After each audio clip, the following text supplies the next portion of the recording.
Welcome to this particular video tutorial students. अब पिछले वाले वीडियो ट्यूटोरियल में हमने मेमोरी को रीड करना सीख लिया था और हमने वो वाला टाइमिंग डायग्राम समझा था कि हम जो है मेमोरी को कैसे रीड करेंगे। मेमोरी रीड साइकिल टाइमिंग हमने ऑलरेडी पढ़ ली है। अब यहाँ पे इस पर्टिकुलर वीडियो ट्यूटोरियल में हम बात करेंगे मेमोरी राइट साइकिल की, उसकी टाइमिंग की, और किस मोड में, मिनिमम मोड में ही हम फिलहाल चर्चा करेंगे। तो फिर से हम हमारा छोटा सा ब्लॉक डायग्राम बना लेते हैं जिससे समझने में हमें थोड़ी आसानी हो जाएगी।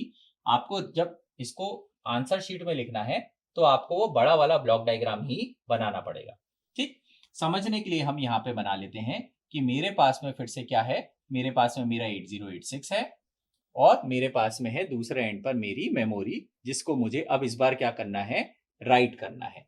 और 8086 और मेमोरी के बीच में दो डिवाइसेस हमारे लिखे हुए हैं। यहाँ पे नीचे लगा है ट्रांस रिसीवर, ऊपर लगा हुआ है लैच।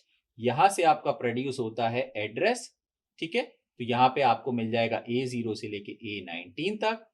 ये जो दोनों बसेस हैं ये यहाँ पर भी कनेक्टेड हैं, आपको बड़े वाले ब्लॉक डायग्राम में दिखेगा, और यहाँ पर भी कनेक्टेड हैं। और मैं ज्वाइंटली मान लेता हूं कि ये है मेरी मल्टीप्लेक्स एड्रेस, डेटा बस और स्टेटस लाइन। ठीक है, सभी कुछ यहीं पर है। अब ट्रांस रिसीवर का काम आपको पता ही है कि वो क्या प्रोड्यूस करेगा। वो यहां से, अच्छा ये इसका डायरेक्शन जो है बाहर नहीं होता, ये सिर्फ ऐसा ही रहेगा, है ना, यहां से बाहर की तरफ ही होगा, अंदर नहीं आएगा। यहां पर आपका जो है डायरेक्शन दोनों तरफ रहेगा और यहां मुझे मिलेगी डेटा बस फ्रॉम D0 से लेके D15 तक। ठीक, अब देखते हैं कि 8086 इस मेमोरी पर राइट ऑपरेशन कैसे परफॉर्म करता है। तो ये बिल्कुल सिमिलर है। अगर पिछला वाला वीडियो आपने देखा है जहां पे हमने रीड साइकिल पढ़ी थी, तो ये बिल्कुल मोरलेस वैसा ही है। अब पहला सिग्नल जो है वो हमारा है ALE, जो होता है एड्रेस लैच इनेबल। सबसे पहले आपको क्या करना है, मेमोरी को जाके बताना है कि भाई अब एड्रेस आने वाला है, एड्रेस अब आ गया है। तो उसके लिए आपको क्या करना पड़ेगा, आपका जो प्रोसेसर है वो ALE वाले पिन की वैल्यू को कितना कर देगा, 1 कर देगा। जैसे ही ALE वाले पिन की वैल्यू 1 हो गई, तो जो मेरे पास में multiplex address and status signals हैं उस पर क्या मिलेगा, स्टेटस मिलेगा। तो मैं यहां पे लिख सकता हूं कि यहां पे मुझे मिलेंगी दो चीजें। पहला मुझे मिलेगा BHE बार, ठीक है, BHE बार, और साथ में मुझे मिलेंगी मेरी एड्रेस लाइंस A16 से लेके A19 तक। इसी समय पर जब ALE की वैल्यू 1 है, उस समय पर मेरे पास में जो multiplex address and data bus है उस पर क्या मिलेगा, फिर से एड्रेस ही मिलेगा। कौन सा एड्रेस मिलेगा, जो बचा हुआ एड्रेस है। तो यहाँ पे 4 लाइंस मुझे ऊपर ही मिल गई थी यहाँ पे, अब बची हुई लाइंस कौन सी है मेरी, A0 से लेके A15 तक, वो मुझे यहाँ पर मिल जाएंगी। अब मैं कौन सा ऑपरेशन परफॉर्म कर रहा हूं, राइट ऑपरेशन परफॉर्म कर रहा हूं। तो क्या फिलहाल राइट हो रहा है, इसका आंसर है नहीं। फिलहाल तो हम राइट ऑपरेशन परफॉर्म नहीं कर रहे इन T1 स्टेट। ठीक, आगे हम करेंगे इसी के अंदर, जब T2 T3 TW में जाएंगे तब करेंगे, बट फिलहाल T1 में नहीं कर रहे। तो ये डिसेबल्ड रहेगा और इसकी वैल्यू लेट से पहले जो भी हो, अगर 1 ही थी तो 1 ही बनी रहेगी, 1 थी तो 1 ही बनी रहेगी। ठीक है, अब इसके बाद में क्या सेम T1 के टाइम पे डेटा इनेबल कराना है मुझे, इसका आंसर आपको पता ही होगा, नहीं। क्योंकि डेटा इनेबल क्या बताता है कि क्या इस समय पर डेटा अवेलेबल है, नहीं, इस समय पर तो क्या अवेलेबल है, एड्रेस अवेलेबल है। तो आपको क्या करना है, DAN को डिसेबल कराना है। DAN डिसेबल कैसे होता है, इसको भी 1 हम बना के रखेंगे तो DAN भी क्या हो जाएगा, डिसेबल हो जाएगा। अब इस पूरी साइकिल में एक और पिन आता है आपका लास्ट वाला, विच इज DT/R बार। अब आप भाई डेटा ट्रांसमिट करेंगे कि रिसीव करेंगे, तो ये काय की साइकिल टाइमिंग है, ये है राइट साइकिल।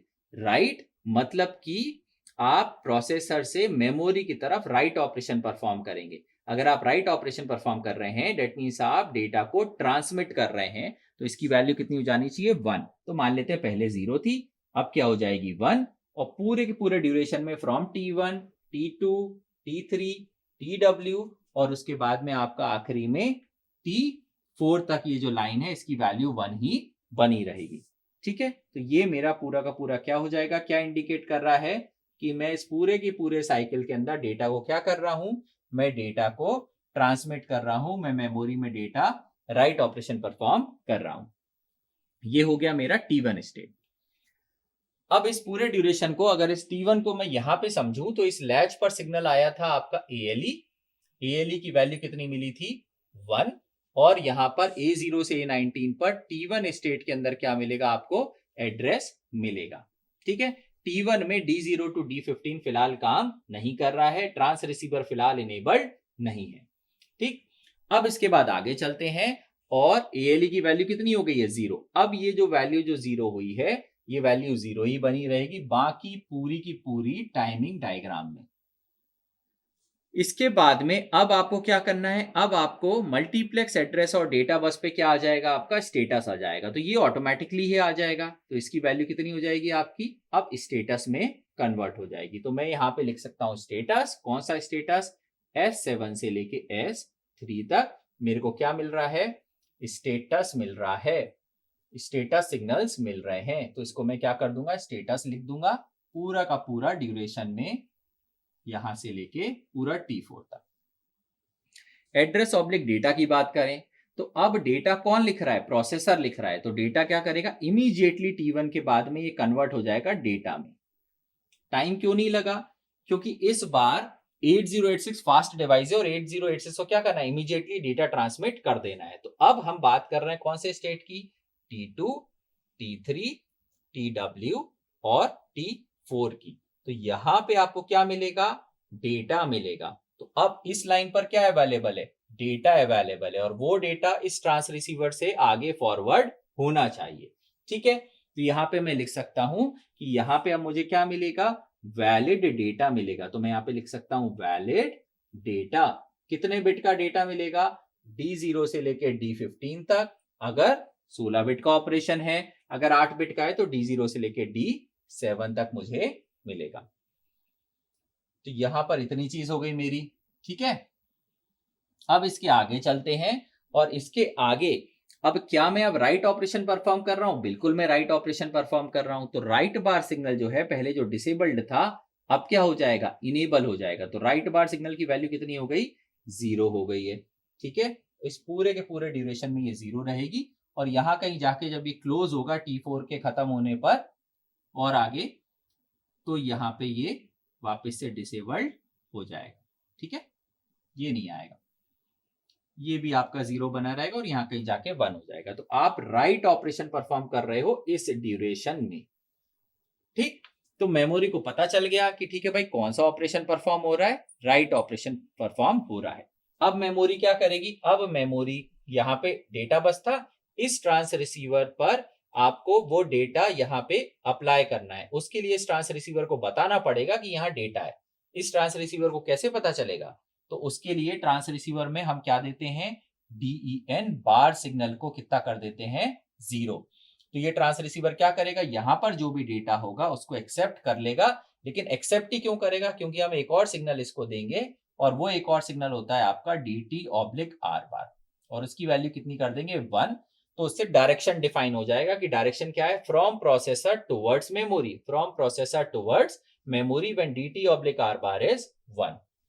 ठीक, उसको भी करा देते हैं। तो DT/R बार ऑलरेडी 1 है, डेटा आप इनेबल करा दो भाई यहाँ पे। तो डेटा इनेबल कराने के लिए क्या करना पड़ेगा, एक्टिव लो सिग्नल है, बार लगा हुआ है, 0 कर देंगे। तो पूरे के पूरे ड्यूरेशन में आपने इसको 0 कर दिया, और जब आप 0 करेंगे तो ये ट्रांस रिसीवर समझ जाएगा कि ये वाला डेटा उठा के आगे फॉरवर्ड करना है, और वही डेटा, ये मेमोरी को ऑलरेडी एड्रेस पता है, तो वो कहां पे पहुंच जाएगा, इस मेमोरी लोकेशन पर पहुंच जाएगा। तो अगर मैं इसको समराइज करूं तो ये बिल्कुल रीड ऑपरेशन जैसा ही है। T1 स्टेट के अंदर आपने एड्रेस अप्लाई किया, एड्रेस मिल गया मेमोरी को। अब आप T2, T3, TW, T4 में मेमोरी को सबसे पहले बता रहे हो कि आपको राइट ऑपरेशन परफॉर्म करना है। साथ में आप इस ट्रांस रिसीवर को बता रहे हो कि यहाँ पे डेटा है मेरे पास में, तो ट्रांस, और साथ में डायरेक्शन की मेरे को राइट ऑपरेशन परफॉर्म करना है। तो ये दोनों की हेल्प से आपका जो डेटा है वो ट्रांस रिसीवर से आगे फॉरवर्ड हो जाएगा इस पोर्शन में। ठीक, मेमोरी को ऑलरेडी पता है कि मेरे को राइट ऑपरेशन परफॉर्म करना है, तो मेमोरी क्या करेगी, इस डेटा को एक्सेप्ट कर लेगी और मेमोरी पर राइट ऑपरेशन आपका फाइनली परफॉर्म हो जाएगा। तो ये होता है आपका 8086 प्रोसेसर का right cycle timing diagram in minimum mode. आगे अब हम मैक्सिमम मोड की तरफ चलेंगे, इसको करते हैं यहीं पे close. Thank you so much.